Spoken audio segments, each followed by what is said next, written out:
This is Field Target Tech. My name is Tom Holland, and this is episode 8. Last week I said I was going to do something on range finding for hunter class and WFTF and how to make a range card, and mil dots and how to use the mil dots and calculate. And I realized that there was a lot of videos already out there on YouTube on calculating distance with mil dots and that respect. There's dozens and dozens of videos out there. I didn't really want to be too repetitive by just doing another one of those, which is the same thing. Some of the guys that are on those channels describing mil dots can describe them a lot easier and probably a lot more simplified than what I can. Those are the experienced guys. Those are some of the guys that I've learned from. But what we're going to do today is something that a lot of you guys have asked me over the last several weeks. And today we're going to go over my WFTF setup Benjamin Marauder. This is a Gen 1 with a Citron S3 10-50 power scope with a Connecticut custom Airgunners side wheel on it. As you can see, it's a Gen 1, it has the bolt on the outside. And I have a nice Paul Bishop custom stock with a short rail up underneath to put my palm rest or whatever additional accessories I decide to use, my hamster, stuff like that. And I have some custom mounts and some custom stuff on it, as is the barrel from Crossman. I'm going to bring this to the workbench and we're going to look at this a little bit more carefully. Okay guys, this is my WFTF Benjamin Marauder. I'm going to have some close-ups here because I can't get the camera much further away. So we're going to have some good close-ups here. What I have here is a Gen 1, which has the external bolt and your adjustment where you can actually take this bolt off. This is why I prefer a Gen 1 model for WFTF use over any other model, where I can remove this bolt that's in the bolt, undo this, and slide the bolt out. That way I'm able to put a bore snake up into the barrel, clean the barrel properly with a cleaning rod, a bore snake, a whip, whatever kind of cleaning device you need, and I don't have to remove the barrel from the action to do it. With a Gen 2 model where the bolt is internal and doesn't remove the way this does, you have to take the whole block off in order to get to the barrel. And I think this is probably a little bit better of a platform in that manner. This has been Duracoated green from a shop that I had do some work here on Long Island several years back. It looks really fancy. It's really not. All the internals of this gun are stock parts. Here I have some parts from aftermarket parts, and I believe these are from Hill. And this is an aftermarket valve that's got a softer spring in it, and an aftermarket hammer that's a little bit lighter. One of the things I just want to recommend when you're setting these guns up inside, I don't have a standard hammer. This is an aftermarket hammer. You have an adjustment on the hammer that has a Teflon piece inside, and you should crank down on that pretty righteously so that the hammer doesn't adjust as you're shooting it. I had that problem with this gun. It was a problem of changing velocity, and by really cranking down on that little Teflon piece in there really solved the problem. So don't be afraid to make that really stiff so that doesn't happen again. I'm just using this as an example again. This is a lighter 25 gram aftermarket hammer by Hill. But what I like about this and the way I have this set up is I have a Citron S3 with a Connecticut custom Airgunners side wheel to it. It's got all my markings, as you can see, from 10. You may not be able to see them there, but I have all my markings. And that will show you some of the separations I have between 17, 18, 19, up to 30, 35, 40, 45, and 55 yards. It's an excellent side wheel. I have a a regular scope level on my on the scope, which is a very important thing in WFTF to keep everything level. This is a custom scope cap I made out of a piece of PVC. This is like a prototype type thing, and I'll be making these in the future out of something else, but this was just a test to see how it worked. What this allows me to do is I can go back and forth and click and see my numbers. Now, if I have to re-zero this, I can just re-zero it, undo this, and then bring my numbers back to center to re-zero it. So it's really easy to re-zero this the way I have this set up. I have a Maestro, I believe it's a Maestro, slide pointer thing here for my side wheel. I have standard mounts on the scope, and if you look off to the side here, you'll see how I have the scope mounted. That's a very important thing in my eyes, the way this scope should be mounted, especially with this particular platform. The barrel's attached to the front part of this breech. I like to keep, as you see, both mounts either in the front or in the back. In this case, I have them in the front. And what that does is it eliminates any of the rear to front twist that this block could have and could affect point of impact with a very wide temperature range, a change of temperature during a match. Some of our matches that we shoot, we could start shooting them at 40, 45 degrees, and it can end up at 80, 85 degrees at the end of the day, depending on what part of the country you're in. So I opt to put both mounts on the front part of the tube and mount that to the front part of the breech. I won't have a mount here and a mount here to twist. That way it eliminates all future temperature shifts and stuff like that. Like I said, I have a side wheel from Connecticut Custom Airgunners, which is Hector Medina.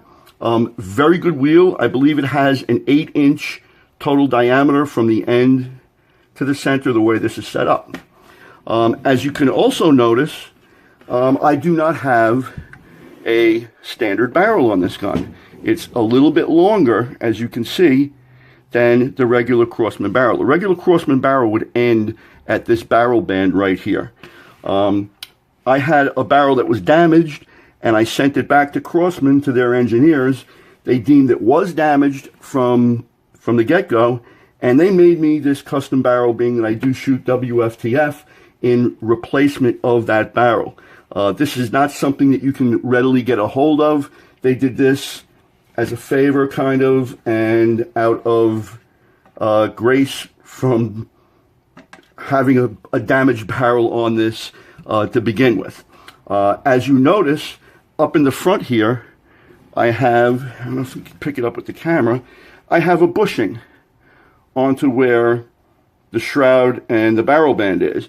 And I put that on there just to steady this barrel, so if this gets bumped or knocked a little bit, it still centers itself. It's free floating all the way around.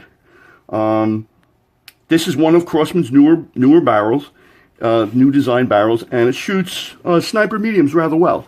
If you guys look at my video channel, I have a comparison where I shoot this and against my Steyr with air arms pellets, and I shoot sniper mediums through this, and it works very well in doing that. And you also notice that I have taken the shroud off.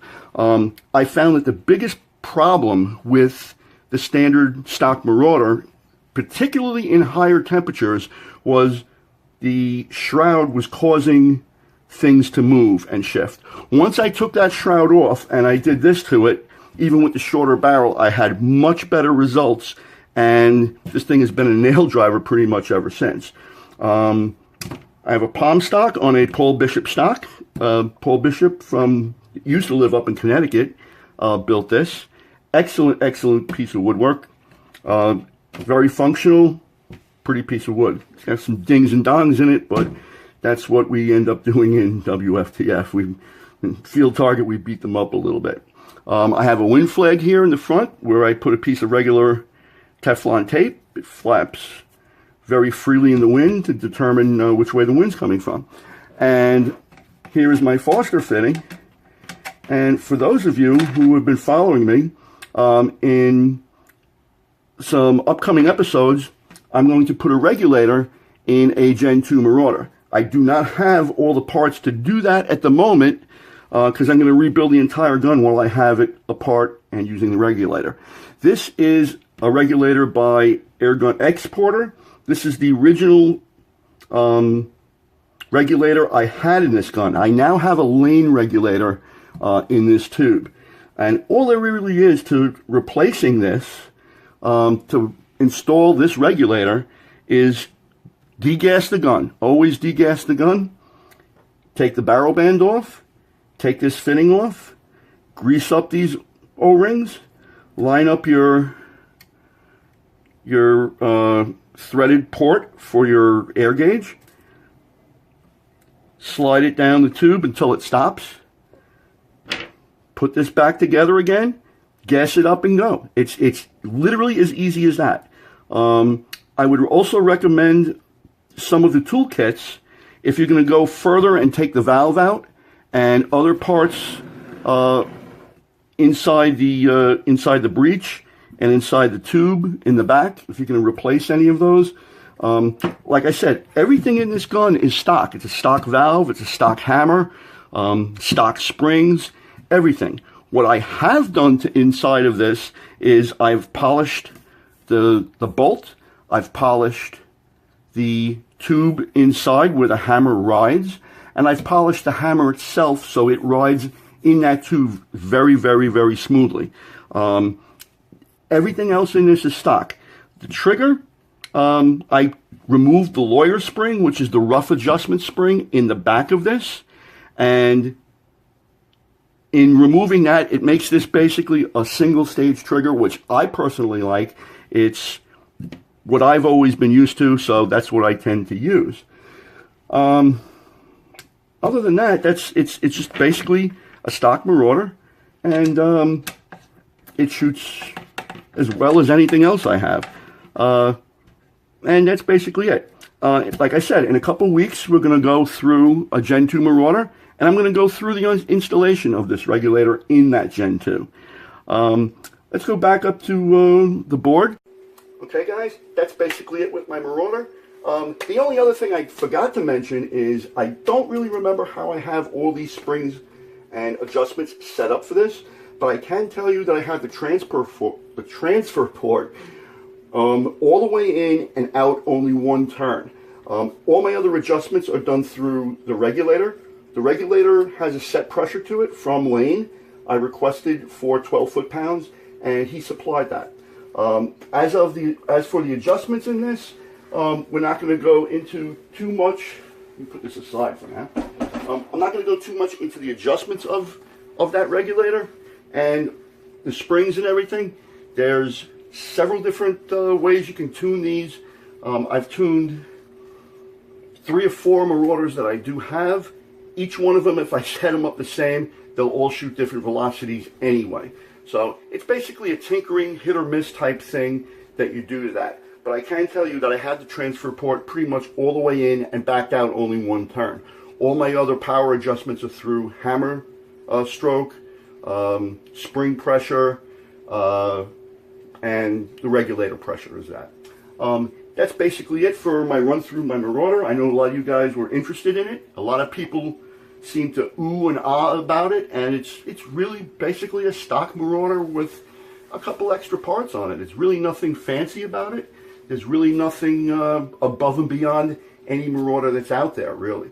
So you guys want to start in any class in WFTF or field target, hunter class, even open class, with the regulators and the efficiency for this at around 800 feet per second, depending on what pellet I use out of it. Sniper mediums, I'm doing about 790 feet per second. I'm getting about 130 shots out of a fill with this setup the way I have it right now. I'll get through a full match and only be down to about 2,000 psi. This particular lane regulator goes off at 13.75. So I still have a good pile of shots left after I shoot 20, 25 sighting shots and a full match, which is around 80, 85 shots, including sighters. And I'm still well underneath the realm of where I have to fill it again. You guys have any other specific questions about my Marauder, about this setup, or how I set it up? Please ask questions, send me an email, send me some comments down below, like, subscribe. Next week, I don't know what we're going to do. We'll wing that as I go. And in the future, we're going to, like I said, we're going to put that regulator in a Gen 2 Marauder. Once I get all the parts together, I'll do everything on camera. I'll take the gun apart, put the regulator in, and we'll put it all back together again. And I'll show you how really simple it is. It's not a difficult operation. If you're comfortable with working on an air gun, like I said, definitely it has to be degassed. Degas the gun, and if you're comfortable with working on air guns, this is a very simple air gun to work on. There are a couple little tricks and quirks it has in going together and apart, but it's nothing major. It's all pretty mechanical, it's straightforward, and it's an excellent platform to work on and to start a field target. So, like I said, like and subscribe below. My name is Tom Holland. This is Field Target Tech.